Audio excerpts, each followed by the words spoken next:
So we were discussing that why do we need to study political theory, okay?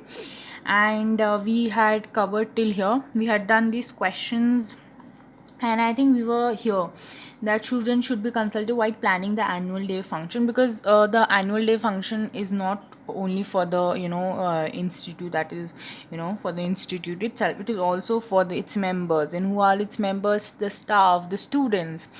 And students participation is equally important, and that is part of democracy. Everyone must join the Republic Day celebration. There can be other aspects also, and another idea other than nationalism. You also think, write down other aspects.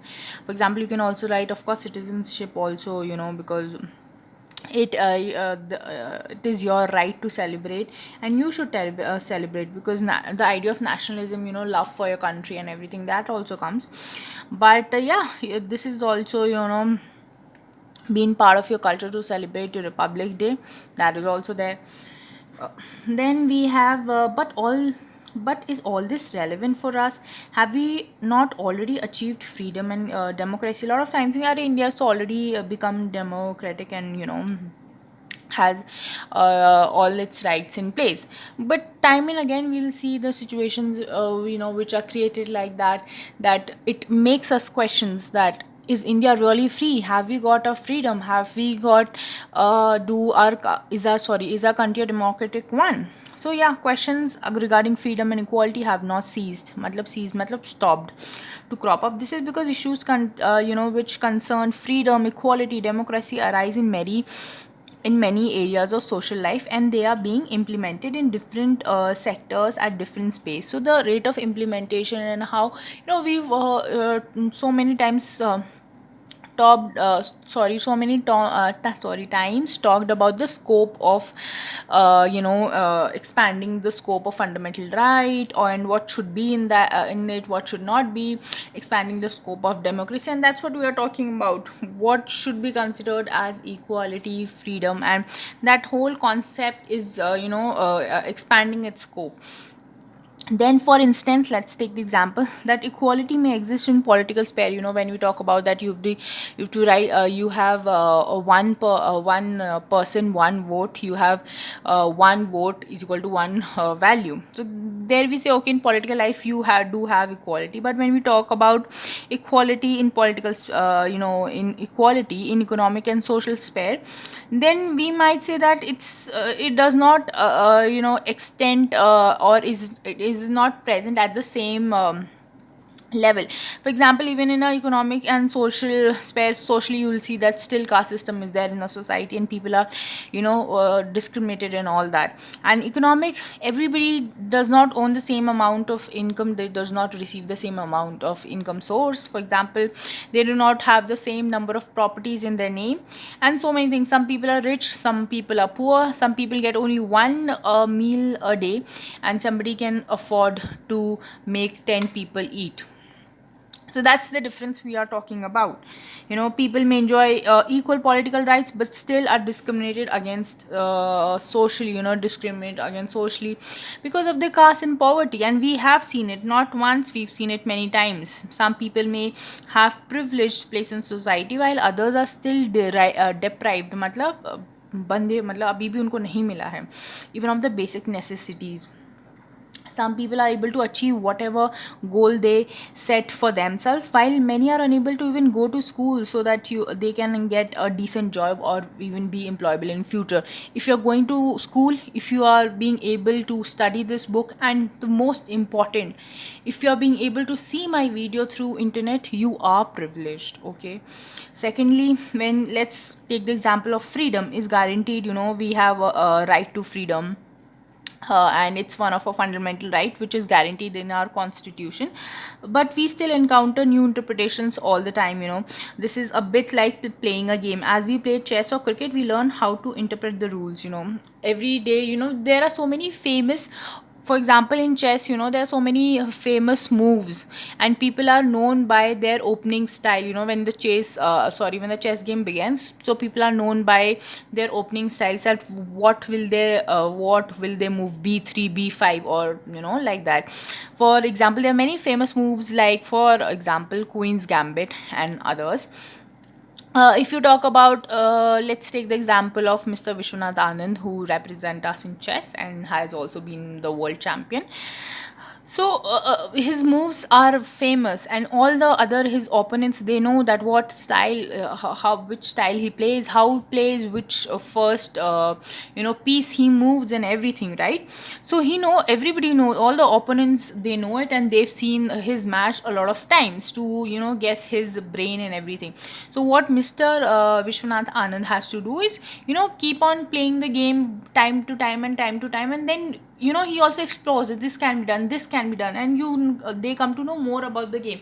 Every time when Mr. Vishwanath Anand will play, then he's going to come up with a different move and then counter attack his opponent. Okay, so that's what we are talking about. For instance, the right to life, broader, newer meaning of the game itself.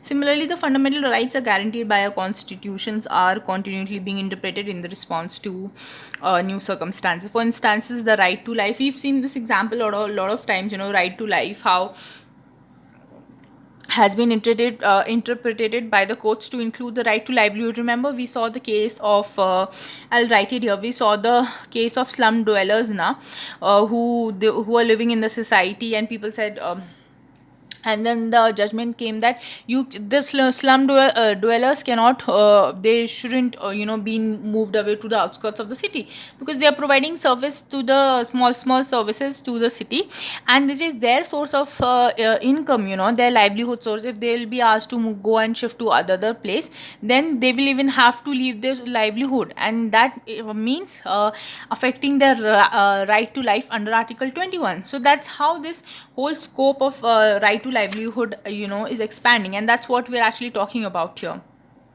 Okay, so societies frequently encounter new challenges which generate new interpretations every now and then. Okay, the fundamental rights guaranteed by the constitution have been amended. They've been amended so many times and expanded. We saw, for example, when we were reading this preamble, we saw here, down here written 42nd Amendment 1976. Here also we saw 42nd Amendment 1976. Sorry, I said 46 here, it's just slip of tongue, it's 76. Okay, so these are amendments, changes that keeps on happening over time and time again.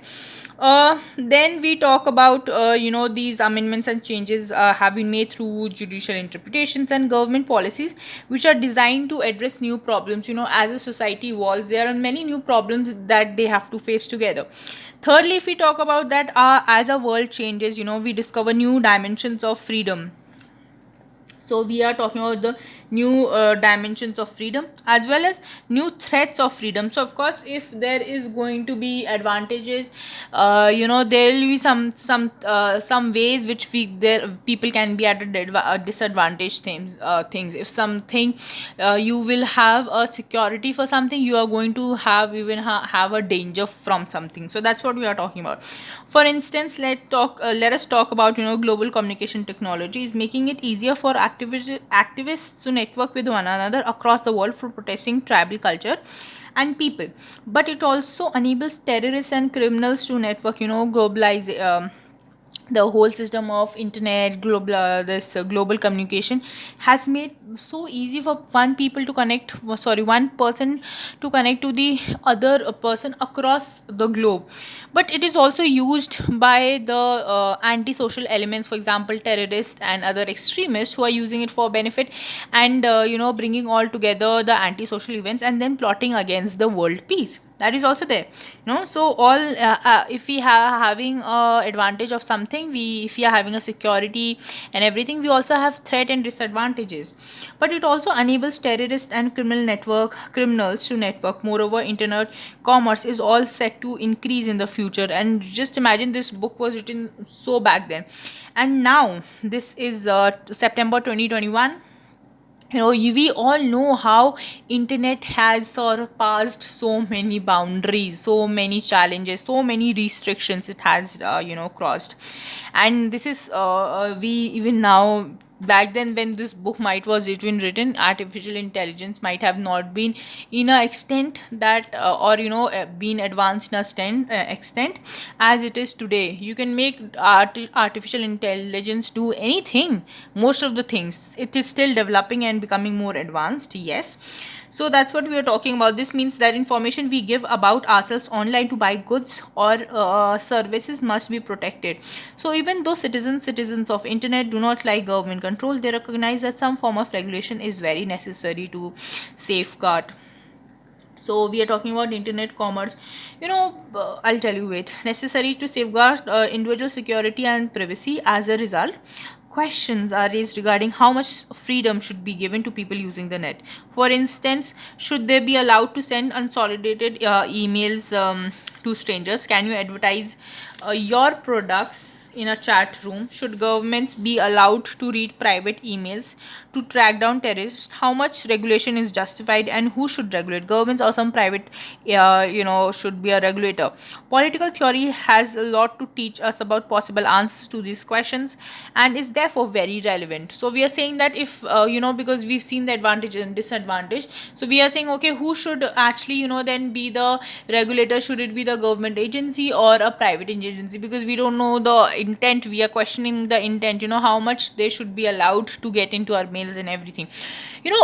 You must have also seen that if you might have searched some product online, then you will keep on getting those ads about the same product or similar items related to it on your mobile phones when you open the other applications.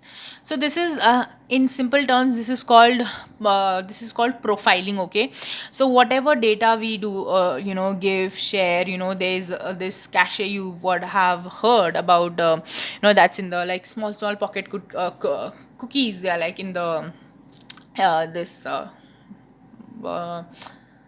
digital this thing products and everything, small in the in our devices. And these are small pockets of information which carry information like what product it is, from whom it is sold, from no from whom, like what product it is about. So this is all the game of, I'll tell you, this is the game of big data, and big data. And this kind of profiling that is done is called digital profiling. They create a person on the basis of what you buy, what you see, what you like, what you which video you see. So they, according to this, they profile you digitally.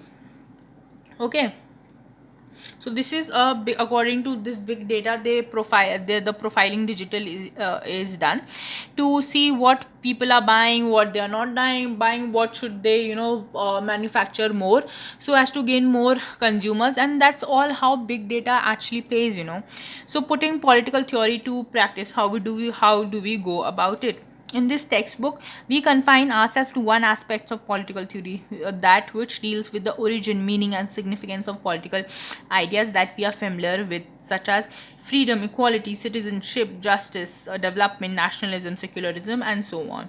When we begin to debate or argument on any topic, we usually ask, what does it mean and how does it matter? Political theorists have asked, what is freedom or equality, and provided diverse definition. Unlike in mathematics, there can be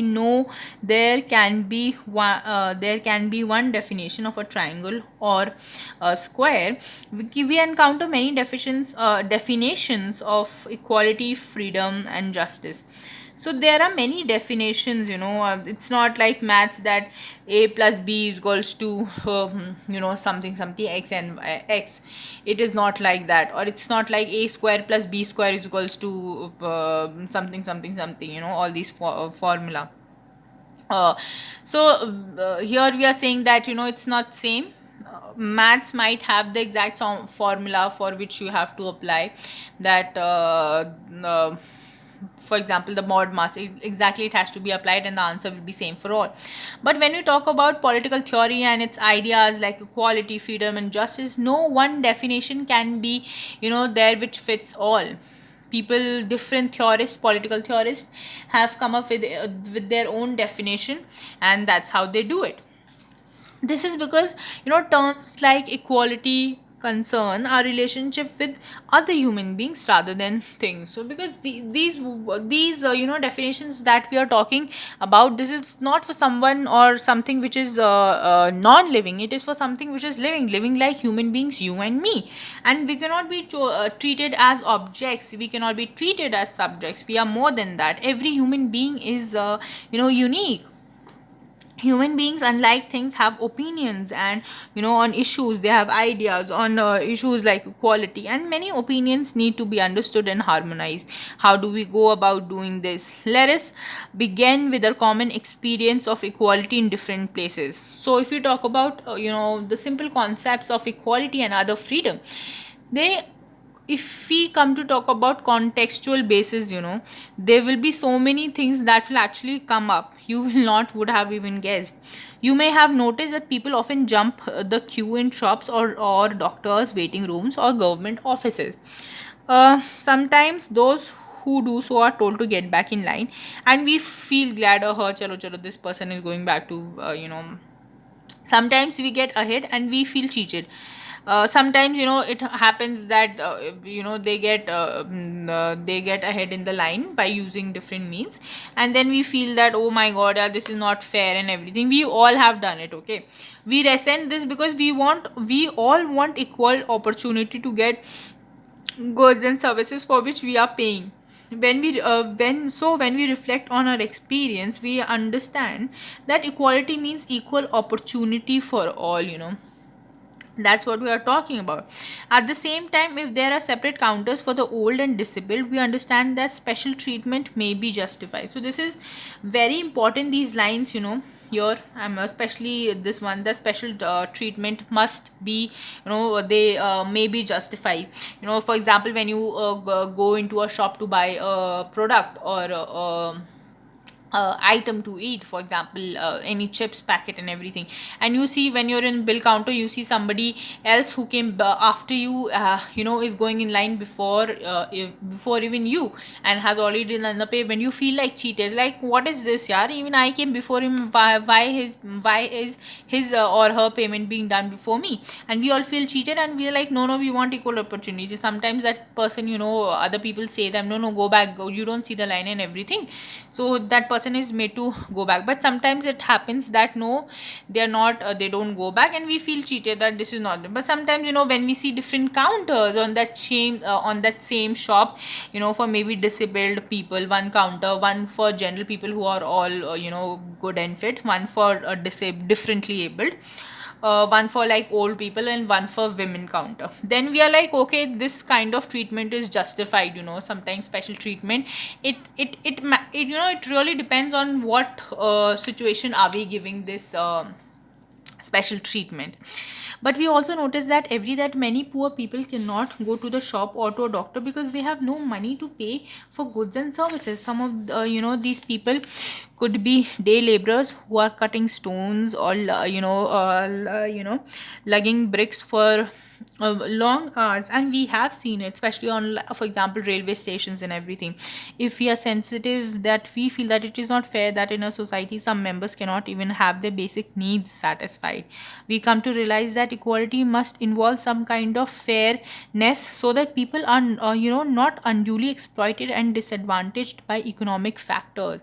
A lot of people, they don't have access to things, or are mistreated only because they don't have the equal economic. Please pay attention, when I'm talking about equality, I'm talking in the sense, when I'm here in the case I'm talking about equality, I'm talking about economic equality, and not political equality or social equality. So even this equality has different spheres. Consider the fact that there are so many children who cannot go to school because they have to work to feed themselves. You see the kids of so many laborers who don't go to school, they'll be on the site, maybe helping their parents lift bricks. You must have seen this, this image. And most girl students in poor household are pulled out of school to care for their younger siblings while parents go to work. Even though the Indian constitution guarantees a right to primary education for all, this right means this right remains formal. Again, we may feel that the government should do more for such children and their parents, so that they are enabled to go to school. So the school example is, it's very true for especially India. You will see so many kids who don't go. Even if you go to this, even while you travel, you see so many kids who sell on these when there's a signal. You'll see so many kids selling small small things, maybe a wiper or a thing. So you should see them and feel so privileged that you have the opportunity to study, sit back and relax and study. All you have to do is study, and not lift bricks and transport bricks from here and there in the this sunny and afternoon. So, thus, you may see that our idea of equality is quite complex. When we are in a queue or playground, we want equal opportunity. If we suffer from disability, we want special provisions made. And that's what we're talking about. When we cannot afford basic needs, equal opportunities, uh, when we cannot afford basic needs, equal opportunity is not enough. We must be unable to go to school or get help through proactive measures such as fair distribution of resources. When this line is very important, okay? Fair distribution of resources here in the means of jobs, decent wages, subsidized hospitals, etc. For example, for children, poor not people, children who go to government schools and everything, they have midday meal schemes. So at least, because no student can study if they are hungry. And this the idea behind midday meal is very beautiful, okay? So you should read about midday meal schemes also, and I think we've covered in one of the previous years political science book. I don't remember exactly, maybe in class 7 8 book. So yeah, you can google up this midday meal scheme and different aspects, how it was done, how it came up. Okay. This requires that some agency be made responsible to ensure fairness. There has to be some authority, regulator, who ensures this fairness. So the reason we have definition is because the meaning of equality is dependent on the textbook. We started with what is meant for ourselves, and then proceeded to consider for others, the poor, the disadvantaged, the senior citizens, etc. We discovered the many layers of meaning. So here what we are talking is really important, the many layers of meaning. We have been doing political theory without even realizing it. Then I think we haven't done these